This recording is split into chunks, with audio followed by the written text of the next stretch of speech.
앞에 가셔야 돼요. 마이크 앞에 가서. 앞에 갔어요?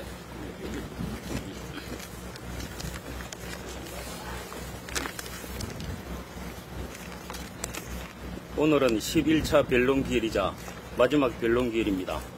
2024년 12월 3일 비상계엄이 선포된 날로부터는 2달 20여일이 흘렀습니다.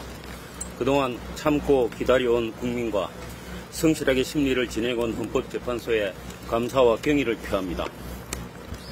나치의 선전상 요제프 게벨스는 국민은 작은 거짓말보다 큰 거짓말에 더 쉽게 속는다.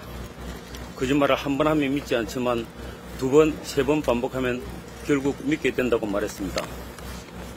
윤 대통령은 장모 사기 사건, 영부인 주식 투기 사건, 바이든 날리면 사건 등에서 계속 거짓말을 해왔고 그런 태도는 이 심판정에서도 그대로 드러나고 있습니다. 수많은 증인의 증언과 증거자료를 보고도 계속 자신의 잘못을 부인하고 있고 일말의 반성도 하지 않고 있습니다.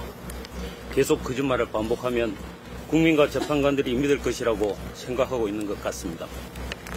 마침 어제 명태균 사건 창원지검의 수사보고서가 발표되었습니다. 그동안 부인해왔던 피청구인 윤 대통령과 김건희 여사의 공천 개입 사실을 명백히 드러내주는 자료입니다. 하늘의 그물은 선거로도 빠뜨리지 않는다는 경고가 있습니다. 윤 대통령이 아무리 부인한다 할지라도 윤 대통령의 위헌, 위법 행위는 이 심판정에서 명백히 드러나고 말 것입니다. 한강 작가는 과거가 현재를 도울 수 있는가, 죽은 자가 산자를 구할 수 있는가 라는 말을 남겼습니다. 4.19, 5.18의 기억이 44년만의 위헌, 위법적인 개헌 선포를 막을 수 있게 해준 것입니다. 어두웠던 과거의 기억과 경험이 현재를 도우고 민주의 열사의 영령이 지금 이 시대를 살아가고 있는 사람들을 구하였습니다. 헌법재판소의 피청구인에 대한 탄핵 결정은 다시는 그런 과거가 반복되지 않도록 하는 길을 열어줄 것입니다. 헌법은 국민을 보호하는 방패입니다. 헌법재판소는 대한민국의 민주주의를 수호하는 최후의 보루입니다. 저는 민주주의 최후의 보루인 헌법재판소가 비상계엄과 내란의 위헌 위법 행위를 저지른 피청구인에 대하여 탄핵 결정을 할 것임을 믿어 의심치 않습니다. 감사합니다.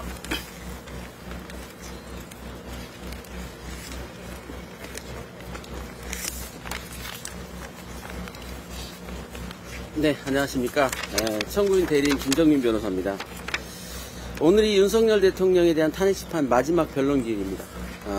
다시는 이 대한민국에서 대통령이 탄핵되는 일 다시는 발생하지 않기를 바랍니다. 어쩌면 이번 비극은 2023년 7월 19일 경북 예천군 내성천에서 꽃다운 젊은 해병이 안타깝게 사망하면서부터 잉터되는지도 모릅니다. 장갑차도 견디지 못하고 나온 그 급류에 구명조끼조차 입지 못하고 취입됐습니다. 우리 곁을 떠난 젊은 해병을 우리 국민들은 모두 다 기억하고 있을 겁니다. 국민들은 분노했습니다. 도대체 누가 어떤 목적으로 저 젊은 해병을 저 물속에 집어넣었나. 해병대 수사단장 박정훈 대령은 법과 원칙에 따라 그 사단장을 포함한 8명을 경찰에 이첩하려고 했습니다. 하지만 피청구인 대통령은 대통령 윤석열의 생각은 너무나 국민들 생각과 달랐습니다.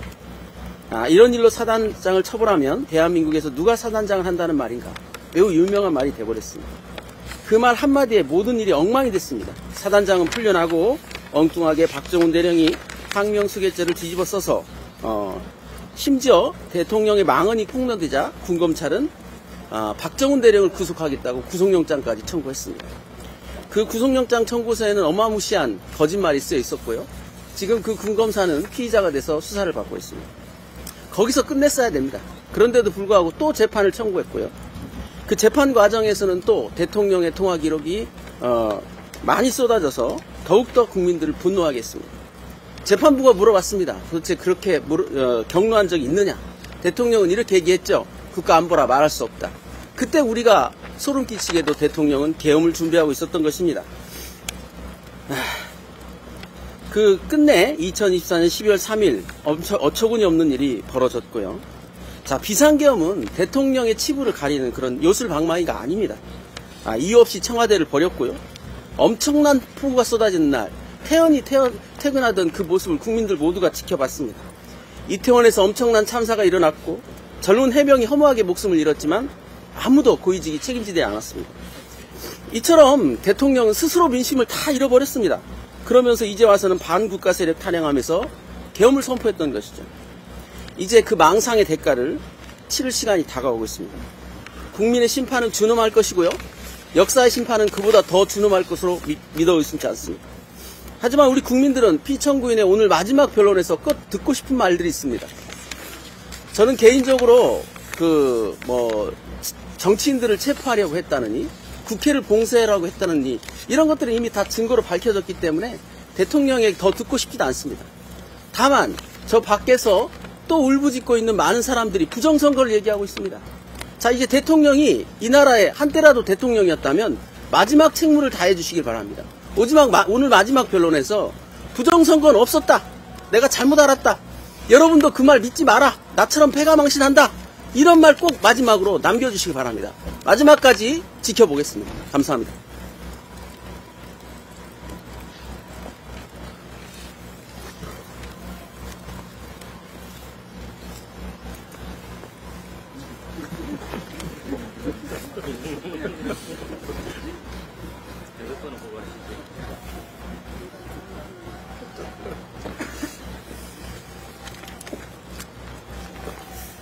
예, 소추 대리인단 허상범 변호사입니다.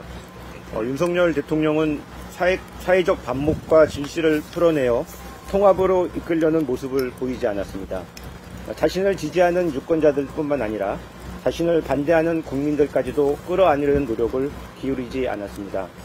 오히려 통합과는 반대로 12.3 비상계엄을 지렛대로 우리나라의 자유민주주의를 일거에 쓸어내고 독재정권을 수립하려 하였습니다. 헌법재판소가 12.3 내란의 진실을 명백히 밝히고 그에 따른 책임을 정확히 물을 때 비로소 우리 국민들은 소모적인 반목을 대신하여 자기 성찰과 새로운 희망의 가능성을 가질 수 있습니다.